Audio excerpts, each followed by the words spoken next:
Yang menyaksikan Kompas Bisnis, Saudara, bersama saya Yan Rahman. Saudara, Direktorat Tindak Pidana Ekonomi Khusus Bareskrim Polri menggeledah kantor PT Sinhan Sekuritas di kawasan Niaga SCBD, Kebayoran Baru, Jakarta Selatan, Selasa sore. Penggeledahan dilakukan atas dugaan tindak pidana saham gorengan atau manipulasi saham di tengah anjloknya indeks harga saham gabungan atau IHSG. Penggeledahan ini merupakan pengembangan terkait adanya dugaan tindak pidana manipulasi harga saham atau saham gorengan yang sudah memiliki kekuatan hukum tetap atau inkrah.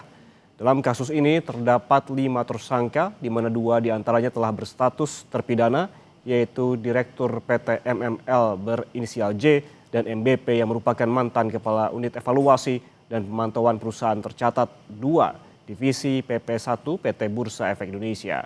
Selain J dan MBP, Bareskrim Polri menetapkan 3 tersangka baru, yaitu BH yang merupakan mantan staf unit evaluasi dan pemantauan perusahaan tercatat 2 divisi 3 PP 3 PT Bursa Efek Indonesia, DA sebagai financial advisor, dan RE yang merupakan project manager PT MML.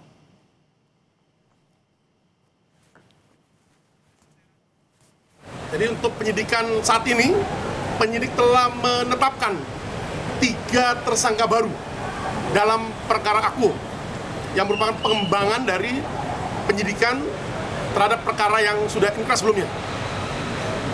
Dari proses penyidikan di atas, penyidik menemukan fakta bahwa sebenarnya PT MML dengan kode saham PIPA tidak layak untuk melantai di Bursa Efek Indonesia.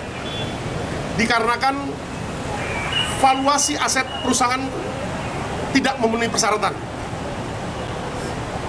Dan perolehan dana PT MML pada saat IPO, ya inisial public offering atau penawaran umum perdana sebesar 97 miliar rupiah, di mana pada saat itu perusahaan sekuritas atau penjamin MC Efek atau yang disebut dengan underwriter adalah PT Sinhan Sekuritas, yang saat ini oleh tim penyidik Direktorat Tindak Pidana Ekonomi dan Khusus Bareskrim Polri dilakukan penggeledahan di kantor PT Sinhan Sekuritas.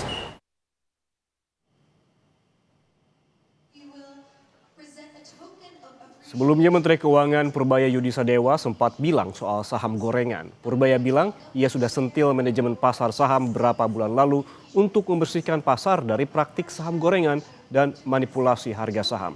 Karena jika dibiarkan, yang paling terdampak adalah investor retail. Kan selalu bilang, bersihkan pasar dari menggoreng saham. Karena nanti investor kecil kasihan kalau masuk salah beli saham yang gorengan. Itu aja. Itu emangnya harus dikerjain sebelum-sebelumnya. Cuma mereka ngerjain PR-nya aja. Jadi begini kita